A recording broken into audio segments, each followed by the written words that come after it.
What's going on, people? It is Irish Gunner HD here. You can call me Irish, and surprise, I guess. If you remember from my last video, my last gaming video, the FIFA one, I said that I had one more video to upload before Christmas, and as promised, here it is. You're probably wondering if you're like an actual full, like a dedicated subscriber, you'll probably will have seen my last videos where I told you that I had no more Battlefield footage. Well, just to clear that up, basically, I found this game in my FIFA folder on my desktop.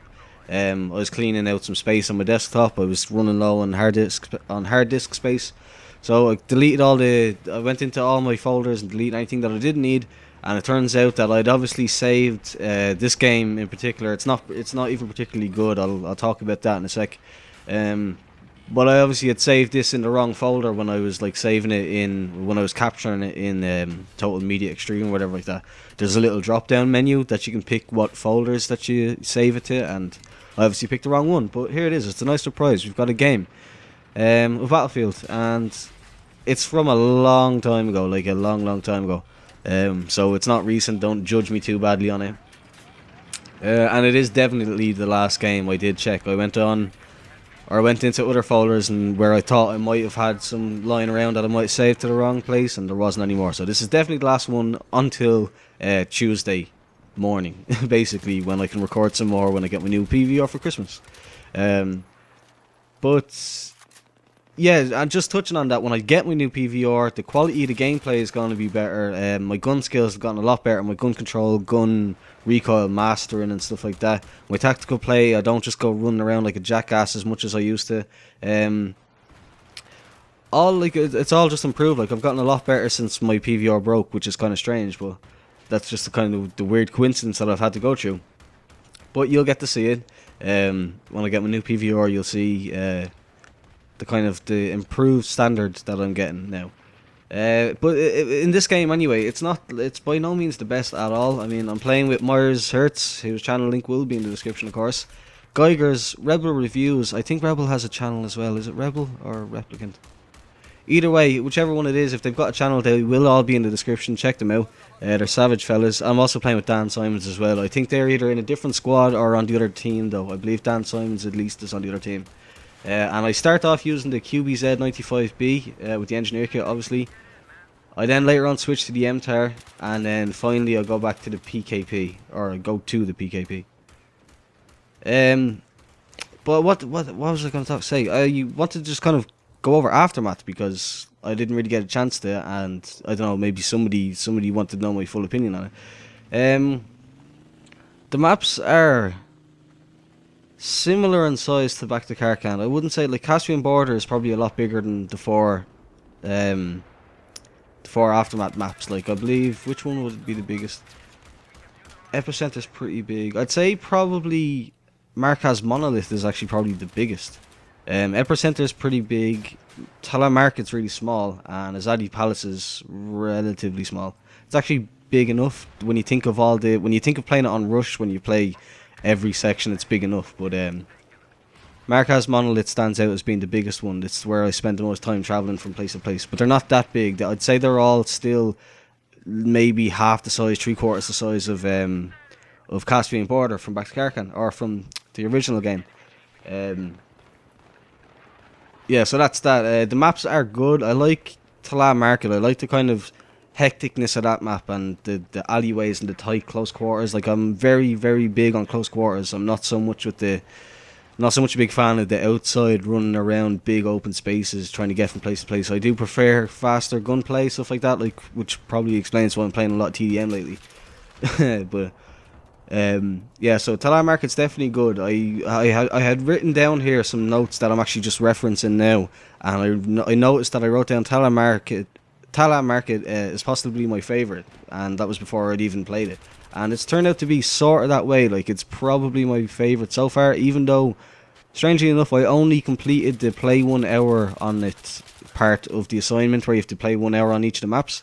I only finished that one for Tala Market today. It never comes up in the rotations when I'm playing, so that's that. Azadi Palace is, like, cool. I like fighting inside the actual palace, and on Rush it's really good fun. The last two objectives are pretty difficult actually on Azadi Palace, but it's quite good. Markaz Monolith is probably up there with Talar Market for being my favorite. It's very good map as well. The main building in the center, it doesn't play out for me as much as it seems like it does for everyone else. Like when I watch videos on YouTube, like every single layer of the main building in the center has somebody on it, and like that's weird to me because like I never see that. Every single layer, like every set of stairs or escalators that you can go up, there's somebody on it in the videos that I watch, but it just never seems to be that way for me. There's people on the ground floor and there's people outside it, but it's not really been that active from what I can see in the games that I've played. But it is good, like it's definitely good fun, and I'm sure snipers, the usual, like the crane campers on Operation, or not Operation Metro, what you call it? No Shark Canals, the crane campers on that map probably have a great buzz on jumping out of the little bird onto the roofs and sniping people, because that happens a lot actually. And it just struck me that a lot of you people might already know this and it's not big news now because I'm very, very late, but like I don't know, I just kind of want to put my thoughts on Aftermath out there for anyone that was interested in my opinion. So moving on then to the we'll just say maps. Overall the maps are brilliant. As far as the design and the look of them and the color correction, the way they have the blue tint on the standard maps and all the other ones, they've got this red tint that I'm sure people have seen by now, and the red tint I think looks awesome. Like it looks like there's dust being kicked up into the air after the earthquake and everything's like, I don't know, just hot and humid and like you're just in a bad spot like where you don't want to be. It just looks cool. But yeah, that's it for maps. They're all really good overall. I'd give the maps probably a 9 out of 10. 8 or 9 out of 10. 8.5 out of 10. There's nothing major wrong with them, but I couldn't say they're a 10 out of 10 by any means. Like that wouldn't be right. But to move on, then we have the Expo or the Crossbow. I hate when people say the Expo, and I know that's like the general opinion. But yeah, the Crossbow. So I like it. I mean, I find it very hard to get kills. Like it's not something that you can just run around and one-shot people like you can with a shotgun, like on close quarters or something like that. It does actually take quite a bit of skill to get on target, because like if you miss your first shot, you're basically done. Yeah, like if you're really good and really fast, you can switch back.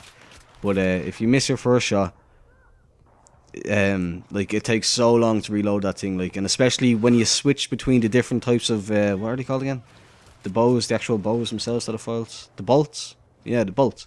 When you switch between the different types of bolts, it actually it has to reload one every single time. So it can be, you have to make sure your shot counts is basically what I'm saying, or make sure you have cover if you miss. But overall, like most other people have been saying, it's not overpowered. Just because it's a one-shot kill a lot of the time does not make it overpowered by any means. It's basically a shotgun. Like if you hit the target when you're meant to, you're gonna get the kill. But if you don't, or if it's not a headshot, or if it's not an upper body chest, or the guy's not already damaged, you might have to take a second shot, and it all just depends. And with the reload on it and stuff like that, I really can't see how anyone would call it overpowered. But it is a lot of fun. Like, I haven't used the scoped one much. I don't really know. Like I've mainly stuck to the Cobra Sight one. But the scoped one, I'd say the scoped one with the scan bolt would be a lot of fun on something like Canals TDM again, something like that, like just trying to snipe across the map. But as far as like actual objective gameplay goes, I would say just probably go without it, because unless you're a recon, of course, then I'd say probably use it as a secondary kind of thing. But overall, it's actually pretty cool. It's not been a big deal. Like, a lot of people were afraid that it'd be like this big game-breaking thing where it's like, oh, the crossbow, it's all over OP and all. It's not. It's really not. Like, you very rarely actually find people using it, that I've noticed. It's not a very common thing for people to use because it's such a slow reload and stuff like that. But yeah, that's that covered, I believe. As far as the new vehicles go, I really can't even give you an opinion. Like, I use vehicles one way and one way only in Battlefield, and the fecker got my tags. I don't like that. Yeah, I use vehicles as a way to get from A to B and back. That's pretty much it. Oh crap, my Vegas has stopped working. Right, so I'll just continue on anyway, and then if there's anything that I missed out on, or any footage, if the footage runs out, then you'll probably just have to deal with that. But I can't imagine I'll talk too much longer over.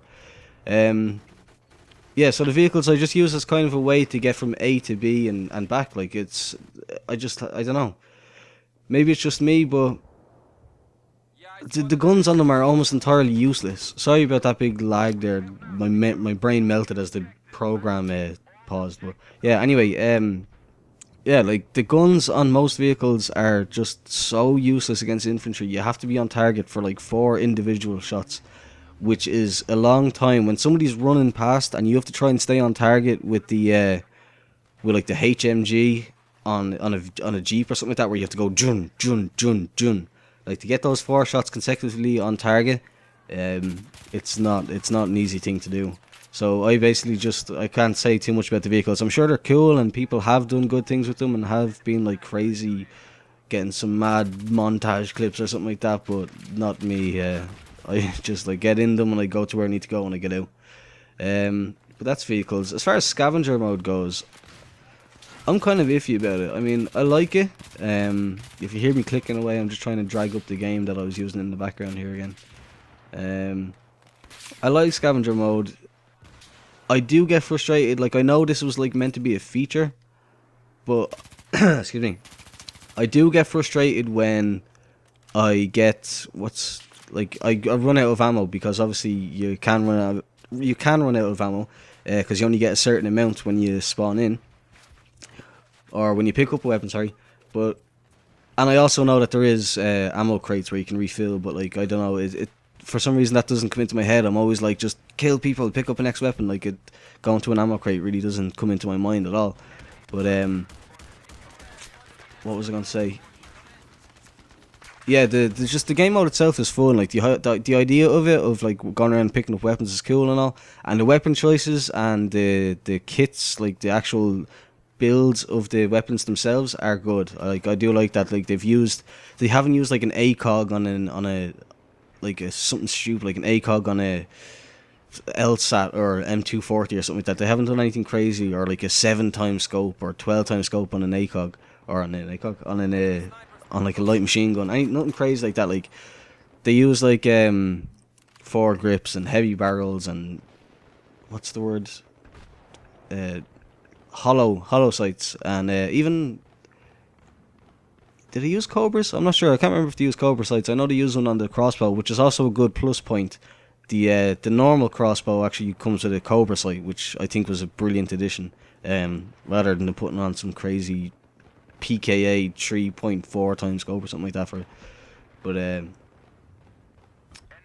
yeah, so scavenger mode, I do like it. I'm not so sure I like the flag capturing aspect of it. I don't know, it's not a bad thing per se, but it's just like, I don't know if I like it. I mean, I think it should be more like Gunmaster, in the way that there's no real objective. It's basically TDM with just with the scavenger aspect to it. Like, that would be kind of more suitable, I think.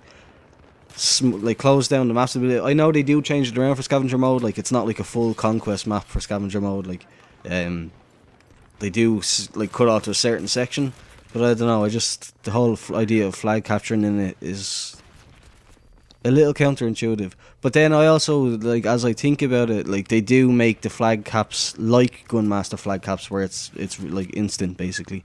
So that is another good plus point. Like, as I'm naming these, like, I wasn't initially blown away, because I found it frustrating not knowing the maps and stuff like that. But as I'm thinking about all these different things, like, just things like that, like, they did make the flags capture faster in Scavenger. Like, that sort of thing makes me appreciate how actually awesome the DLC is. They just did a really good job. So with scavenger mode, I do like. I like the weapon selection. I like the randomness to it, where they spawn, and like where they spawn isn't random per se, but like what weapon spawns there it sort of is, and I like that about it. As opposed to Gunmaster, where it was just the same rotation of guns. Like, I know they patched it in now that you can use different selections of guns, but for the longest time we only had one selection of guns in Gunmaster, and that was kind of silly. And I believe don't they have Gunmaster on this DLC? I can't remember. I think they do. You can play Gunmaster on the Aftermath maps. I believe so. And anyway, I think so. Yeah, but anyway, moving on then, finally we're getting like towards the end of this. The assignments are pretty good, in my opinion. They're not as stupidly hard as some of the other ones. The ones that came with premium, like the assignments that they do. And the Armored Kill assignments were just dumb. And how did that happen? I don't know if it's going to sync up with you, but because the program obviously crashed. I was just watching the gameplay that I use in the background here. The guy, you'll see it I'm sure, the guy jumps out of the Jeep, I put C4 on it, hit my C4, and he doesn't die, and I get shot. I have actually really terrible luck with C4, but that's another story for another day.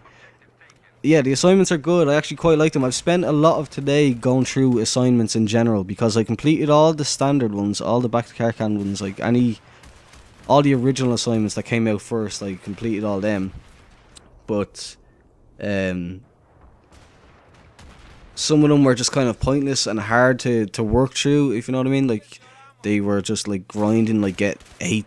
What was the one that I only completed earlier on? Get like 25 designations or something like that. They're not pointless, obviously. Like, they're good to help the team, like to designate jets and helicopters and stuff like that. But like, they're not something that I would particularly enjoy doing. And here we go, failing with the C4 again. I know I destroyed it, but of course there was nobody in it. I keep remembering that it's probably not going to sync up with you because the program crashed, but however, you'll see. And then as far as the camos go, not a big deal. Camos are camos, they just make your gun look better. But I was happy to see that they used what you call them? Sorry, I'm watching the video again, and the third example of me just not knowing how to use C4. It's just terrible, and I always do it. This game isn't like an exception to the rule. I'm very bad with C4 in general.